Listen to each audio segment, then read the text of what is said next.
Good evening, everybody. It's 9:30 on the East Coast, 6:30 on the West Coast. On a Monday, that must mean it's time for your weekly Calamity Jane live stream. James, how are you on this 8-minute late to start podcast, Doing videocast, okay. stream, whatever? I like to call it sketchcast, uh, Ooh, to sound all cool and stuff like that, love but it. Love whatever. it. No, sketchcast. Um, That's what I'm going to go with from now on. okay. Cool. We ran it by the committee and all the people on the all the chairmen agreed, so we're good It's a on unanimous doing that. decision. I'll log it in the minutes, and for our next quarterly report, we can, represent it. Yeah. So yeah, sorry I'm late for the stream. I actually had a little bit of a nap and the next thing I know it was time for our stream and I was like, "What?" So woke up groggily and started hitting buttons and stuff like that just to try to get the Millennium Falcon going so we can do a run, a Love it. Kessel run or something, Yeah, So a yeah, little bit. right. As long as it's under 12 parsecs as a measure of distance. This is a total aside. I love the mental gymnastics that Star Wars fans go through to explain why under 12 parsecs isn't actually a um an error. So Okay. parsecs is a measure of distance, right? Mm-hmm. Mm-hmm. But the line as spoken, it's implied that it's a measure of time, right? Yeah. It's implied, yes. But Yeah. fans have gone, no, no, no, no, no, you don't understand. You see, the route that they have to get to Kessel is so complicated that usually it's like 30 parsecs. But then Um, Han Solo is such a good pilot that he flew through like this asteroid field and made a trip that was usually 30 parsecs and did it in only 12 under 12 parsecs. See, and I'm like, oh my god. And I love the enthusiasm try to explain that stuff away. It's I great. Good mean, for them. Good for you, Star Wars fan. steel manning the hell out of it. Oh man, that's great. I love them trying to rationalize stuff. I mean, I used to be a Star Wars fan, now I'm just Mm-hmm. casual fan myself. I mean, I still enjoy it, but yeah, that's actually a good segue to what we could talk about tonight. But Uh-oh. Okay. yeah, but let me I guess I'll just share my screen, talk about what we're doing sketchcast wise as we Indeed. talk. Let's see here. Okay, sharing my screen. Hopefully you can see where the that ugly warhog is grabbing our hero in by the tail. I guess you can see Mm-hmm. that. I All can right. indeed. So when we last left off, I was kind of going through processing mode, trying to figure out how I'm going to do this because as we scroll through the shot, you can see underneath the painting here or the art, it zooms out to watch the warhog chasing Calamity and grabbing the tail. So I need to Mm-hmm. do a run cycle for the warhog while grabbing Calamity on the tail and kind of tugging. So this is kind of more Mm. of a complicated, one of the more complicated animations where it's not just a single character doing one thing. Once you add characters interacting with each other and stuff like that, it becomes, at least for me and my hamster wheels upstairs, I need to really kind of think about it. And I have for Mm-hmm. tonight. Oh, good. Excellent. Came prepared. So yeah, so for tonight, what I'm going to do is I'm going to take it apart and go. I'll make the run cycle first for the Warhog, and the animation for the face is where everything's happening with the tug, and that'll be a separate animated clip Okay. that I'll make to kind of tug along Calamity's tail. Okay. Calamity will be kind of sketchy. I'll leave that alone. Just the main thing I need to figure out is just the tail, run, and the tugging. So there's Okay. three things kind of going on. So we'll see how far I get tonight as we talk. Um, but yeah, on to other stuff since we're talking Mm-hmm. about Star Wars. I don't know if you've had a chance. You probably haven't had a chance yet, but Andor is out, Mm-hmm.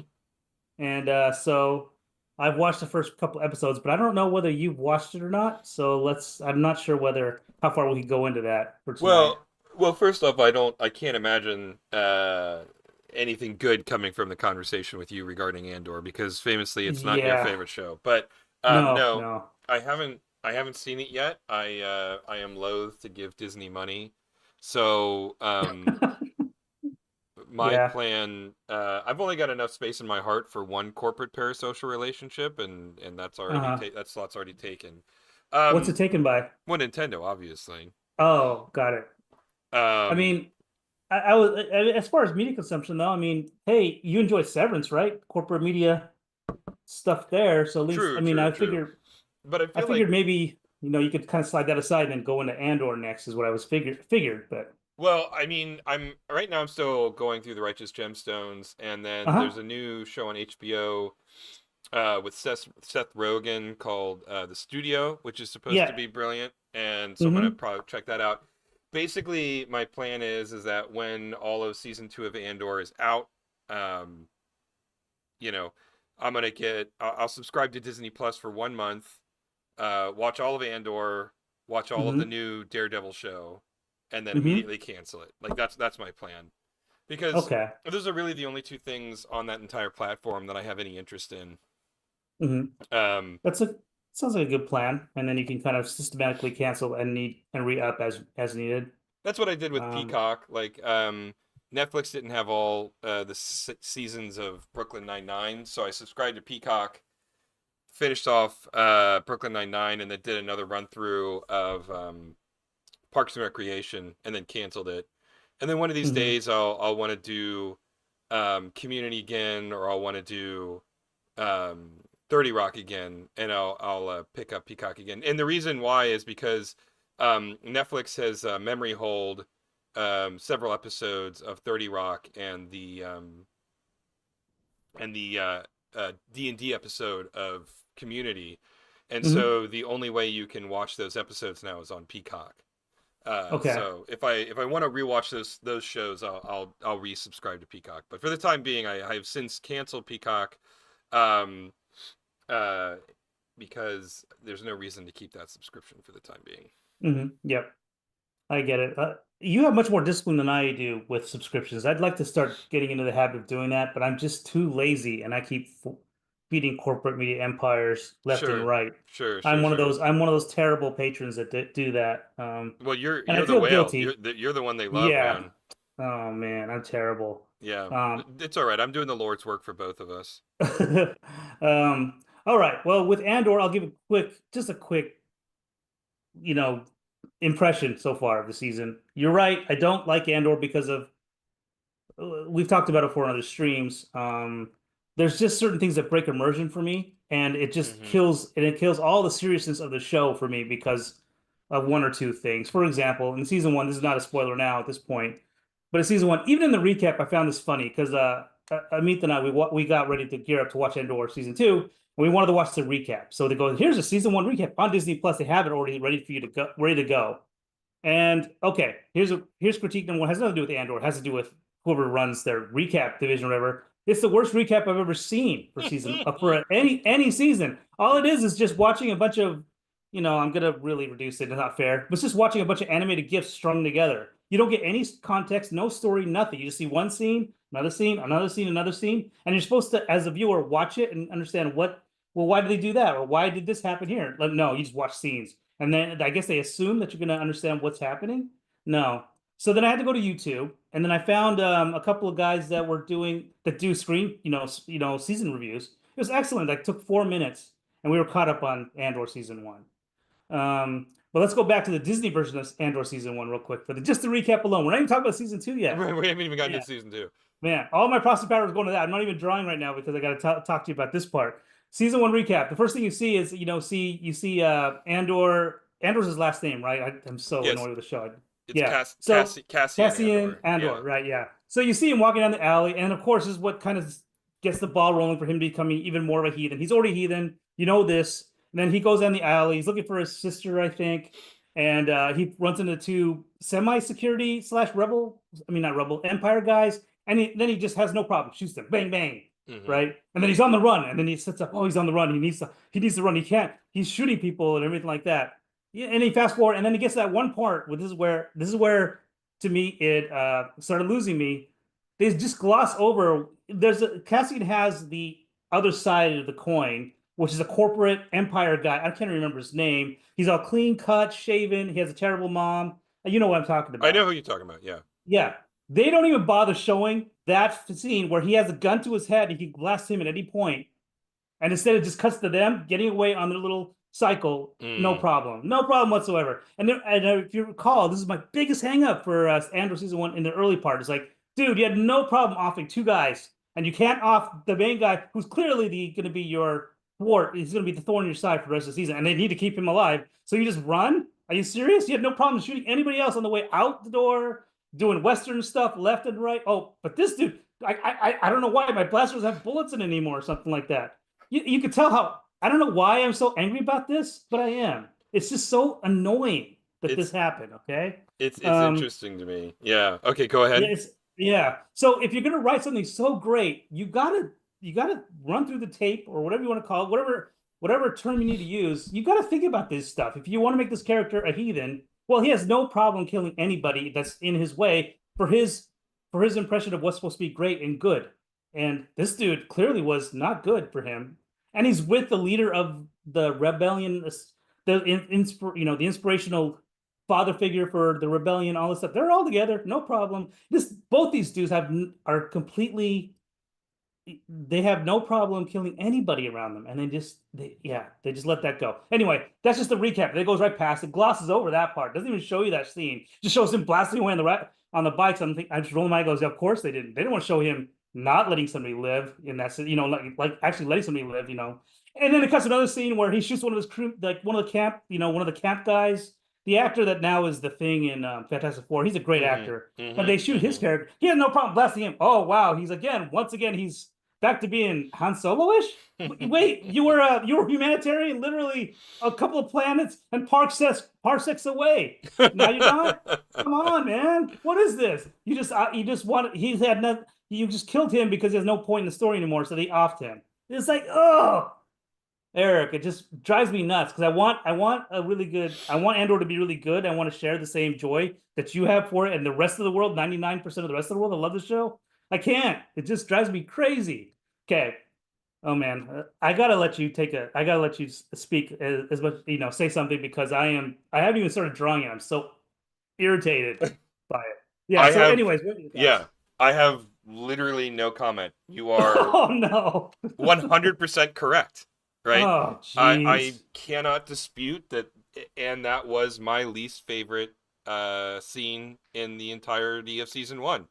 Because you're Hmm. right, it was a total plot armor moment. They put these two characters in a situation where they both had to live, and I don't think that they did a good enough job of getting them out of that situation. And Yeah. instead, they decide to betray Cassian Andor's central kind of character pathos to up to this point in favor of making sure that those two characters stay alive. I Yeah. cannot defend it. It is an absolute Oh man. flaw in the season one.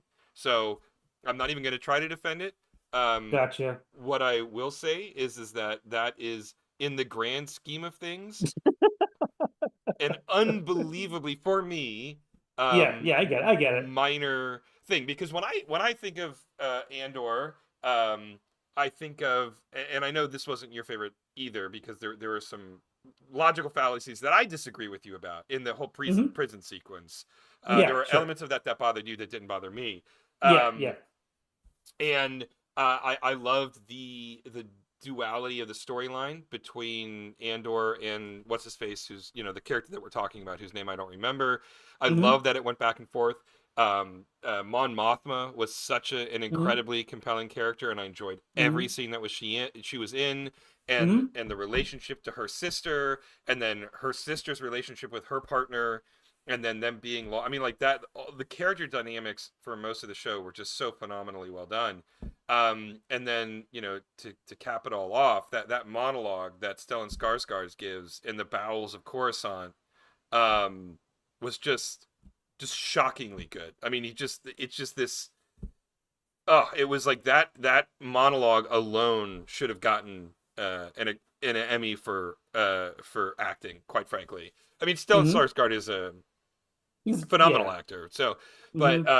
but yeah, so I cannot defend that moment because I agree with you 100% that it was a mistake, and I think that they should have gone a different route rather than all of a sudden Cassian finding mercy for a character who has done nothing but harm him over the course of the entire show.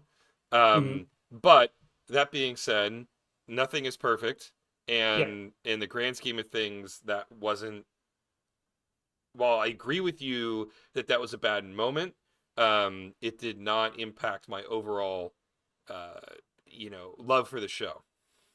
Yeah, and this is something. I mean, you and I, we, there's always fun drama when we debate Mm-hmm. something. Mm-hmm. When you agree, it's of course it's not gonna, You're right. I'm there's sorry. I no drama. can't. Right. I Yeah, I can't disagree know. with you because you're absolutely 100% correct.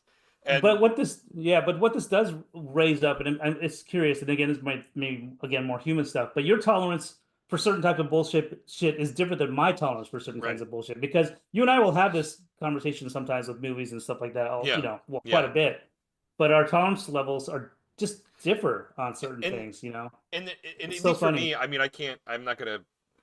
I mean, because I don't know your head, but at least for Uh, me, um, they're wildly inconsistent. And well, yeah, we're hypocrites. right, horrible hypocrites. And Yeah. um, and it has more to do, like for me, the only consistency that I can draw, the only consistency or any way I can sort of rationalize or justify my own hypocrisy is that when I'm looking at the flaws of a product, I'm looking at them in the context of the whole, and it's not fair to the product, right? So a mediocre product, additional flaws continue to make it worse, right? Like it's just like, you know how you can get, as in grade school, you can get 90s, 88s, Hmm. hundreds, and one like 50 will drop your overall grade average Yeah. down like 30 Yeah. points, right? Yeah. And it's Hmm. super not fair, but that's just the way the grading scale works. um it's the same way for me with a mediocre show, right? Or a Hmm. mediocre movie or something. As long as it's mediocre and as long as everything else about it is good, then fine, I'll tolerate it. But the second there's like one flaw, that's it. I can't tolerate it anymore. But for something that I love in every other circumstance, my ability to overlook and compartmentalize bad moments knows Hmm. no limits, right? I mean, Yeah. like, the X-Files, Jesus Christ, there was so many bad moments in that show, right? I mean, just, but I still love the X-Files. I forgive it for all of its sins because of how much overall the how the okay, so if the sum of the parts of a show are greater than the whole, then I will forgive basically everything, right?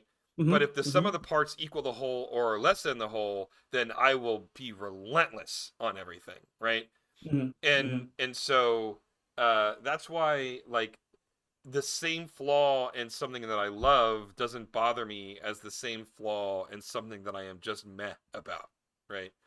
And so Hmm. it's totally hypocritical, but that is with something that you really enjoy, you tend to be a hell of a lot more forgiving with it, is what it Yeah. boils down to. It's interesting you mentioned because yeah, again the flaws and everything like that. I think it's all about timing. I bet if I watched, if that issue that I had didn't happen within the Mm-hmm. first two episodes, and it came much later, and I built up more of a affinity for the show, I think I would have been forgiving, much more forgiving of it. Very Mm. similar to, it feels like to me with what happened with Yeah. X Files, where they got it pretty. I recall, and again, this is maybe this nostalgia recalling X Files, but the first season and first season two, they weren't. I don't remember anything taking me out of it. Like I thought it was just really good, and maybe it was under the cloud of the Oh. conspiracy theory Oh. stuff and the alien stuff. But I Yeah. was always so I just felt like I was more forgiving for it. Then by the end of the show, if there was issues, I didn't care because I was already had so much built up Mm. XP affinity for the show. Does that make sense? It does, and I think that that's valid. It builds a lot of goodwill, and so as Yeah, a that's what it result, you're is. willing to cut a lot of slack. I will say that yes, I mean, when the X Files came out originally back in the Mhm. halcyon days of 1993, over 30 years ago, by the way, Yeah. um, which is a little bit shocking, but oh well. Um, it there had been very, very, very few things on television quite like it, and nothing in recent memory, Mhm. in 1993's recent memory, and so it was just revolutionary from the context of what it was doing. But I've gone back and rewatched most of the series again in the not too distant past, and there is so many bad episodes in season one. Oh Like, yeah.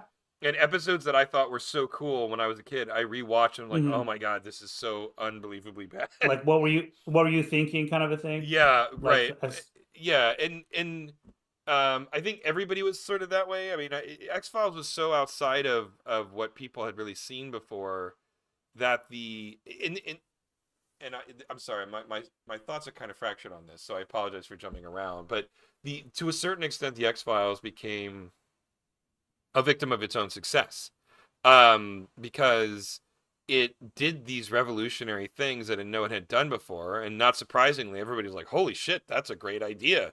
And they started doing them, and the more people did them, the better they got at them. And so things came out after the fact, and even the X Files got much better at what it was doing, such that you go back and you watch the X Files, the early seasons, and you're a little bit shocked at how amateurish it all appears compared to even what happened later in the series, and then especially what other people kind of did with the ideas that the X Files created. It's similar to like trying to go back and watch Toy Story 1 now hmm after the things that Pixar has created since then, you know. Yeah, yeah. Um, um, but all that to say is that, you know, when a bad episode of the X Files come up, it had built up so much goodwill in me that a bad episode I was pretty willing to hmm forgive.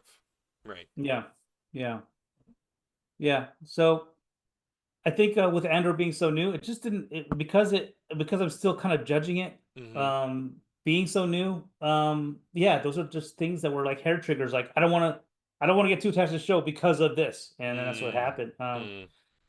But with all that said, though, I still enjoyed the production of the show, the set Mm-hmm. designs. I mean, the art direction is great for the show. There's plenty to enjoy about the show. Mm-hmm. So here I am nitpicking on this one story only because to me, no matter what, writing is always the key for Mm. anything. You could put a bunch of boxes in there, very similar to designing a video game. If you have the right game mechanic or you have the right script, that's all that matters to me. And if that gets mucked up, then I get annoyed. That's all it is. Sure. But Sure. again, overall, the season one for Andor was solid. I would give it like a B minus, maybe a C plus. And again, I know most of the rest of the Yeah, you're internet will you're you're would definitely bulldoze over yeah, it. definitely on the I outskirts of know, that one. I know, I am. But well, season two, and again, I'll try to be spoiler free for it, and I'll just leave it at this and wait for you to catch up, and then we'll talk more in depth. But season two, episode one, the first 10 minutes were phenomenal. I absolutely Really? loved every single Wow. second of it. And I was like, wow, I am going to eat my words and go, this is an extremely solid, well paced show. I love this show. Wow. And then once you Oh get past that no. 10, Oh then it gets no. past 10 minutes. And this is where you and I will have to have discussion because Mm-hmm. now I'm annoyed again. And I don't know. It just feels like I'll give very broad brushstrokes to it. It feels like it's meandering. It's wasting my time as a Mm-hmm. viewer. I don't care about half the crap they're talking about. Like where's Andor Mm-hmm. example? Mm-hmm. That type of stuff is happening a lot for me. He's in there. He's not. It's not like they just completely abandoned Andor. Like, it's not like that at all. It's just why am I watching this? And then there are moments where they resolve something, and then I ask myself, why did I even watch that? How did that move the story at all for me? Mm-hmm. That's just me. And I was rolling my eyes. I had so many eye rolls there. If you want, like it was worse than season Mm-hmm. one. But I will say, what happened was is that first 10 minutes, it shows how adept the writing is. The writers' room, or is it Tony Gilroy that's writing it? I can't remember. Um, it shows how adept the writing is for because when they're on. It was so good. It was some of the best Star Wars stuff that I've seen in years. First 10 minutes of it. Right. Um, yeah. So now I'm waiting for you to catch up. Whenever you Interesting. decide to give Well, the corporate empire your money, it'll be what, there's like 8 episodes. I think season one had 13. I don't know Okay. All for right. sure, but I mean we could probably Google and find out. But Well, I think it was the yeah, so it'll be between 8 and 13 weeks before we find out, oh unfortunately. So gosh. you're gonna have to hold off on that one. All right, all right. But yeah, overall though, it's okay. It holds my interest enough to want to watch the next episode, but I am a Mm-hmm. little bit leery now, and I'm wondering, like, I might as well just fast forward to Rogue One and just watch that again at this point. Like, again, there's some great, you mentioned Skarsgård's in it, and then Ben Mendelsohn. Mm-hmm. Okay, Mm-hmm. minor spoil, but you see it from the trailers. But he's in it. You actually see him, his scenes are awesome. He's Hmm. great. They have so many. The Amon Mothma's a actress that she's terrific. But again, there's scenes where I'm like, why are they wasting talent with her doing this kind of thing? Um, but yeah, the cast is terrific. Ben Mendelsohn scenes are awesome. Skarsgård scenes are awesome. Yeah, overall, it's okay. It's still in the same. I would still put it in the category of B minus C plus right now. Okay. Jury's still out. Boy, but I was going to change my grade to B plus A minus after the first 10 minutes. I That must have been was. Now I'm, and then it went right back down. wow. That must have been a hell of a 10 minutes. So I'm looking forward I to it loved it. then. I hope I'm not overhyping it for you, but I just thought No, I mean it's exactly what I expect. I'm already completely bought in. I'm completely drunk the Andor Kool-Aid. So Yeah. I'm not worried about being overhyped for the show. Okay. Hey, I'll tell you this, like the first 10 minutes of season two rivals that of Rogue One to me. Like Wow. that's what made me Wow. like Rogue One so much because Rogue One, you remember the pacing and everything about it. There's that urgency and there's that Mm-hmm. tension. Mm-hmm. Oh my God, it's so good in that first 10 minutes. Then, but now it's kind of it feels like filler stuff going on a little bit, but we'll see. I just want to point Yeah. out that I don't know how a show like Andor even made it out of the Disney corporate machine. Um, because it's not a part of sort of the larger homogenized franchise that Star Wars has become. It really does, in my opinion, stand apart from the rest of the Star Wars milieu, so to speak.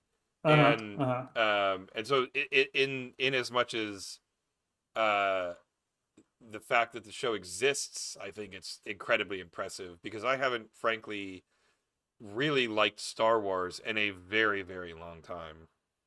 Hmm. And again, here's where you get the sea of hate because you didn't like Mandalorian season one or two either, right? You didn't I give. Oh, did you not watch it yet? I can't No, remember. no, I've seen him. I thought they Okay, were meh. I didn't yeah, understand why everybody loved him so much. I mean, they weren't. It yeah, wasn't bad television. It was yeah. fine, Uh-huh. but it was just fine, right? Like I never understood the obsession with the Mandalorian. Hmm. But there you go. And now they're doing a Mandalorian and Grogu movie, which they Yeah, call it Mandalorian and Grogu, but I'm wondering, um, is the Mandalorian going to be even in it? Because season three was more about what's her face, Katie Sackhoff's character. Katie Sackhoff's character. Yeah, it felt Uh, like it. Yeah, yeah, and I'm like, okay, so this really isn't. So they're removing because the Mandalorian is generic. It could be anybody, yeah, yeah. right? So you could conceivably consider calling it the Mandalorian without Din Djarin's character, right? Uh-huh. Uh-huh. Um, So I don't know why they're doing the movie because they almost completely wrote uh Din Djarin out of or I don't remember how to pronounce the name. Out of the show at the end of season three. So I don't know really where they're gonna go with it. Hmm. I feel like with that last season, like because the stories are so they kind of separate after a while, like they pretty much use Mandalorian, Pascal's Mandalorian Mm-hmm. to kind of help introduce this whole world of Mandalorian. And then you get introduced to Katie Sackhoff's character and all that kind of stuff. Then they kind of just and then they kind of divert, and then all of a sudden it's about her. I was bored by that point again. And so they can go back and do the Grogu Pascal Mandalorian and not I don't think they don't have to bat an eye because of that because it feels like they're already kind of in their own spaces again. So now meanwhile they can do a meanwhile here's Yeah, okay. Mandalorian. I think they'll be okay. All right. Um but with that said, yeah, it again the problem that I find with the Andor season two is it meandered by the time we get to season three, Mm. and we're talking about characters I don't care about or anything like that. And the thing is, like, it taps into the whole nostalgia thing again with Katie Sackhoff. I loved her as Starbuck in Battlestar Galactica. Her scenes, she would steal every scene that she was in pretty much. She was so her yeah her Starbuck was awesome. Mm-hmm. Agreed. And then what they did, and this again, I thought this was writing, is she's pretty wooden in Mandalorian. There's no need to use any of her acting chops. She's pretty much I hate to say this, but it feels like it feels like whenever time I see her on screen, she always has that same face as if she just farted and she's holding it in and hoping nobody knows. And she like, but she knows that she's the one that did it. First smeller is the feller. It's terrible because again, I love her stuff in Battlestar, but I hate her stuff in Mandalorian. I just don't find it interesting. Mm. Find it kind of boring. Um, but yeah, and that's why I think with this Mandalorian movie, that's why they're not going with her characters. I don't think I feel like in this case I might be, in sync with the Star Wars fandom where they didn't care about season three because of they didn't care about her character. They were enamored with Grogu and Yeah, Pascal's Mandalorian. that's They didn't yeah. care. I mean, and They didn't care about these other characters. Pedro Pascal wasn't even really in season three. Yeah, yeah. I mean, he's admitted that he wasn't really on set at any point. It was a body double for the whole thing, and then he just Mm. came in and did the voiceover after the fact, which is just like, well, you're not really in this movie, are you? You know? Yeah, yeah. But oh well. Uh, Sorry, I'm just it's driving me crazy that I can't remember her character's name because she's such a major character in Yeah, the she is. extended Yeah. universe. Bo-Katan. Jeez Bo-Katan. Louise. Yeah. Okay, all right. Yeah.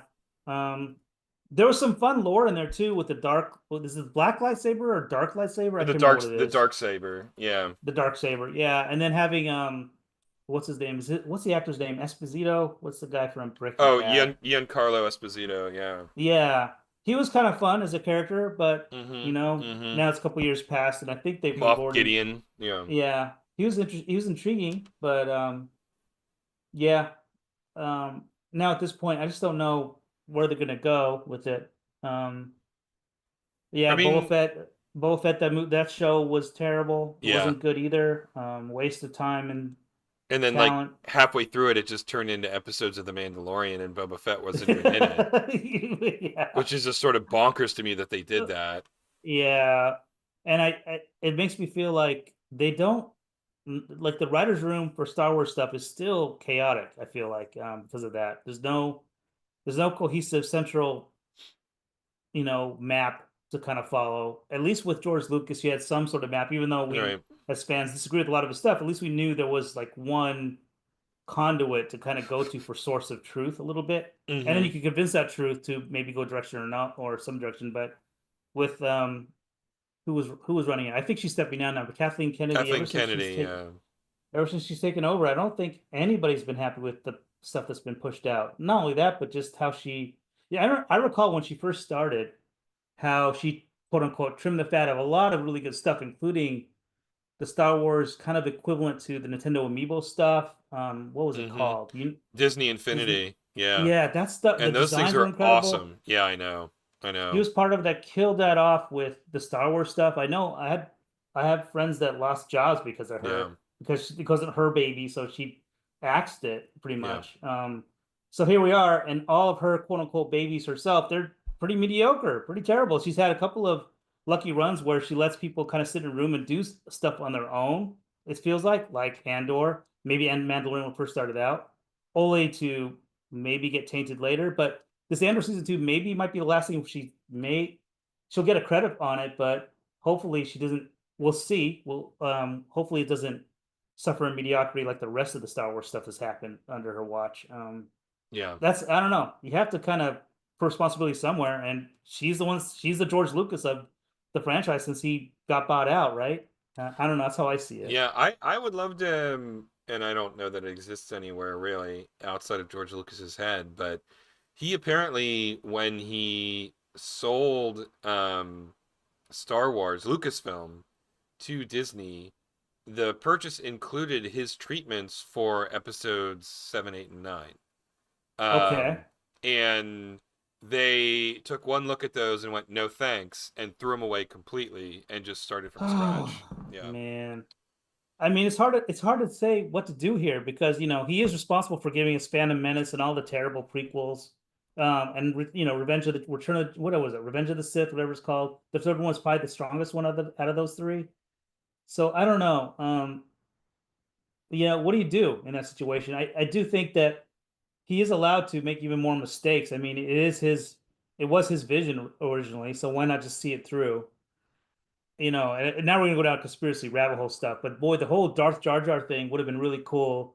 And I feel bad as a fan because I was angry at Jar Jar when he introduced Jar Jar too. But if that really was his vision, and I know it's all again conspiracy stuff, that would have been great to have the Fool, play the role of the ultimate villain by the time we get to number three. Hmm. But instead, it feels like he caved to the fans because there was so much backlash to Jar Jar, um, that we ended up with pretty mediocre stuff for the second one, and then the third one almost sort of made up for it for the great, the great performances by Obi-Wan Kenobi and Darth Vader, pretty much.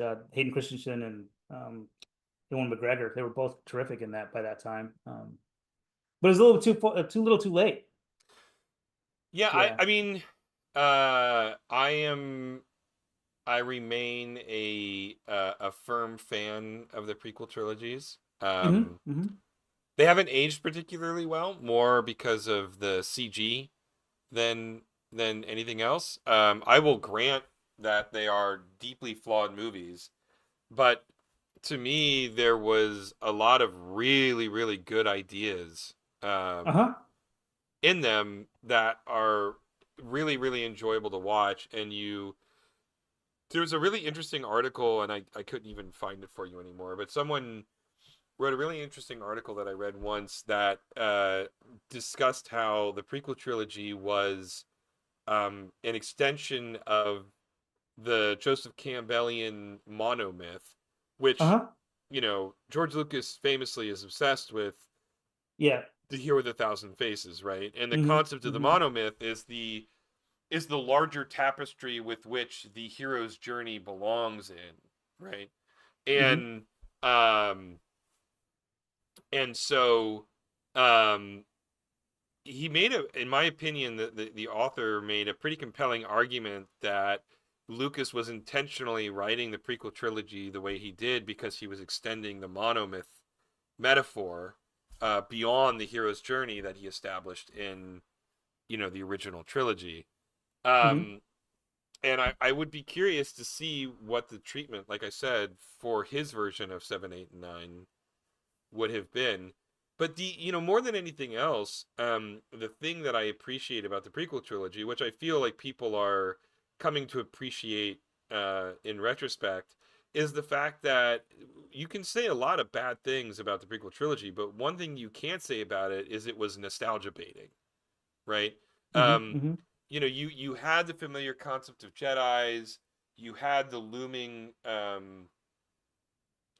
fall of Anakin Skywalker. You had younger versions of characters who were um, in the original movies, but it wasn't just a rehash. It wasn't just, hey, we're just gonna retread the same ground that you all remember and love, and we're just gonna try to capitalize on that. He really did try to take this sort of universe that he built and expand it, truly expand it, right? Hmm. Hmm. Um, and I think people are realizing that now, especially given how badly the J.J. Abrams movies leaned Uh, into nostalgia baiting and leaned into fan service and leaned in to sort of the easy the easy wins with the fans, right? Um, you know, so it is interesting to see the internet and see people who used to hate on the prequel trilogy going, whoa, whoa, whoa, maybe we should take a step back. Maybe this prequel trilogy wasn't as bad as I remember it being, hmm. Hmm. And I just think that's interesting. I'm almost certain that Simon Pegg, who was a huge Star Wars fan, and if you've ever seen his show Spaced on the BBC, which is great. If you haven't seen Spaced, highly recommend it. Phenomenally good. Um, his character in that show is a true to life, a huge Star Wars fan, and the movie or the show spans over the Phantom Menace, and there's like a whole episode of Space where they just lament at how bad the Phantom Menace is. Uh, and and Simon Pegg has in the intervening years come back and went, I feel like I was a little bit too harsh on the prequel movies, but he wasn't saying that until after the sequel movies came out, and everybody was like, "Wow, these are Yeah. really garbage." Yeah. Yeah. I mean, just from what you're saying there, it makes me wonder, yeah, if Lucas was in charge and those most recent installments of the movies came out, if they how much different they would be, and it maybe would have tied in the tapestry that you're talking about, but we'll never know. We are where we're at, I mean, sadly. I think I would love to see the world where Lucas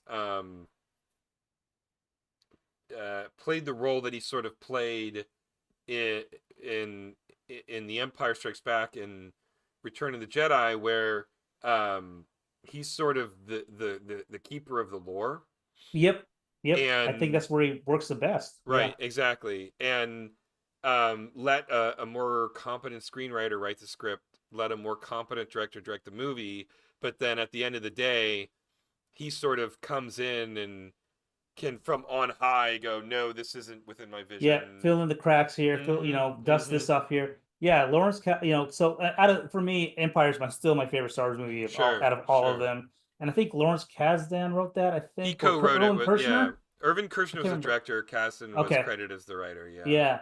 So again, it already showed that he knew how to manage.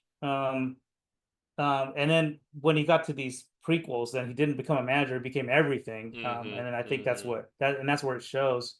But yeah, once he sold and Kathleen Kennedy, his heir apparent, I guess, whatever he wanted to say, the baton handoff to her, completely mismanaged. It felt like a lot of unearned ego was associated with the movies at that point. Um, I also think that there's a little bit of I don't know if it's hubris or laziness on sort of the corporate overlord aspect of Disney, where whether it's hubris or laziness, they to me it's beyond question that they just kind of started taking for granted that no matter what they did, the fans would like it. oh yeah, they thought they could print money pretty much. Yeah, exactly. Hmm. And And they can, in a sense. to a There's set, always going to be the hardcore. oh Yeah. yeah, yeah, exactly. And but I do think that it's starting to bite them in the ass a little bit. The last couple of quote unquote live action remakes of their classic shows have been embarrassing failures for them. And Snow White it bombed so badly Yeah. that they Yeah. actually put on hold all of their other live action remakes.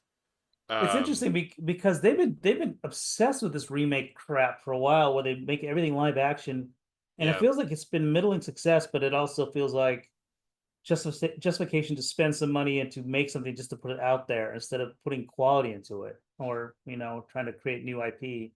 yeah, agreed. Um, So yeah, I don't know. I mean, at the end of the day, this is just how it goes. I mean, we spoke about this, if not last week, recently, how you think that Nintendo is entering a new villain era. yeah, Um, their next version of villain area. They've been a villain before. They yeah, yeah, know this. They exactly. know this Right, role. Yeah, right. they're very good at it. Yeah, yeah, And here we are again. Hmm. and then they learn some lessons from that, and then they course correct, and they course correct, and Disney, the people who run Disney aren't stupid, Yeah, and they will course correct, and things will change, and I suspect that in 10 years Disney will be unassailable again. Everybody's going to love literally everything that they do. But it's going to take them adapting to the market and actually listening to fans for a change. And they've been pretty loath to listen to fans for the better part of a decade now. it feels like So, that, right? Yeah. so, but I feel like you can see the tides turning at this point, and with Kevin Feige putting a pin in almost all of Marvel stuff, with Hmm. Disney canceling or putting on hold all of the rest of their live action stuff, with things like Andor getting a lot of love. I've heard that Jude Law's show, the Star Wars show, I don't even remember what it was called, but it was apparently really really good. Skeleton Crew. And yes, Yeah, this is yeah, one that, Skeleton Crew. And that was apparently yeah, really, really great. yeah, that's a Um, feather. That's a feather in Kathleen Kennedy's cap. Is that one for sure? I thought it was cute. It's not. I mean, it's not really meant for me as a viewer, but I right. appreciate. But for Star Wars fans, I thought it was really good. I don't know. Right. I don't know how well received it It was, was but really well received. Yeah, people okay, really I'm liked happy to it. hear that. Yeah. Yeah, I enjoyed it. I enjoyed that. That to me, that's better than Andor and Mandalorian. I really enjoyed that one season. Nice little Yeah. story. It leaves enough mystery to wonder about stuff. It was just really well done. So, like I said, I think that there's the green shoots of Disney pivoting into a new corporate philosophy. But, these corporations that are as big as countries, they're like cruise ships. You can't just like turn them instantly, right? You start the Yeah, turn and yeah, and then like, 6 years later you finally shifted. yeah. That's a good Um metaphor. That's a good metaphor for it. Yeah, for sure. so I think we're at the beginning stages of that. So it's exciting because that means that there could be some really really good stuff coming at some point. Yeah. I mean, in like Daredevil Born Again, for instance, they went back to the drawing board to a certain extent because fans were so unhappy with what they did with the character in She-Hulk, that they were like, oh shoot, we have to abandon this. And they went back to the more gritty version of the character that everybody liked from the Netflix series. Yeah, we're gonna have to wait until you can catch up and watch that one as well. I mean, I've watched that. I've heard different things. Some people really like it, some people really hate it, but I mean, I haven't seen it, so it's hard for me to weigh in. I'm right down the middle. I'll wait for you to catch up though, and we'll put a pin on that one to Yeah, well, discuss it further. I'm right down the middle on the most recent season, Born yeah. Again. I think it has a lot of misses in there, but it was okay. But it was not season one or two Mhm. or Mhm. three for me of the original Netflix series. And also, I do want to like I know I mean we're pretty much wrapped up here. I'm gonna Yeah. I'll show what we've got, but I definitely want to talk about the studio TV Mhm. show. I mean, because you and I I both. haven't watched it yet. I haven't watched it yet. Okay, I so just so heard it's great. you got a lot of catching up to do. Oh, I So the know. studio TV show, and then I went and saw Sinners over the weekend as well. Oh my God, I still Um, need to see that. I've heard it's amazing. you got a lot. You're way I behind, know. man. And that normally that's not the case. Normally I'm the one that's behind. But boy, Yeah. pop culture wise, Eric, this weekend, My yeah, you need to get your runner shoes on and catch up, so that way we can talk about some of this random yeah, crap. my life has been on a bit of a hold the last couple of I weeks, know. so Yeah, I totally get it. I totally understand that part. But yeah, but yeah, so I guess we'll wrap it up there. We've been going for close to an hour at this point. Why don't you walk us yeah. through what you completed? All right, so this is what I call season 17. So yeah, so we start out with just the art, but now it's all animated, and you'll see it kind of pan out to the wider shot. So yeah, and then it pulls out, and there he is tugging on Nice. Calamity's tail. So I still got to flesh out Calamity, Tinsel, all this other stuff, but the hard work for me, like this is going to be pretty staticky kind of looking Mm-hmm. stuff. I'll kind of add a little bit of bouncing and stuff like that, but yeah, for the most part, this scene is done, and then we'll jump into scene 18. I don't know whether I'm going to just use the same. I probably will change the angle and actually draw this out a little bit. As you can see, this is where Warhawk does a Mm-hmm. really more violent tug and then whips her off the bike. This is a really Mm-hmm. complicated scene for me. Mm-hmm. Mm-hmm. It's But we'll get funny there. because it was really easy for me to write. Yeah. Yeah. It's crazy how the most simplest of sentences end up being the most complex of Yeah, art, huh? yeah, exactly, Yeah. exactly. But yeah, but cool. All right. Well, we'll cut it off there. Why don't you all head on over to claimtochain.rocks. That'll take you to our Patreon site. Please consider becoming a subscriber and helping us make this cartoon a reality. You can also find us on Facebook and YouTube, which presumably you have since you're watching the stream.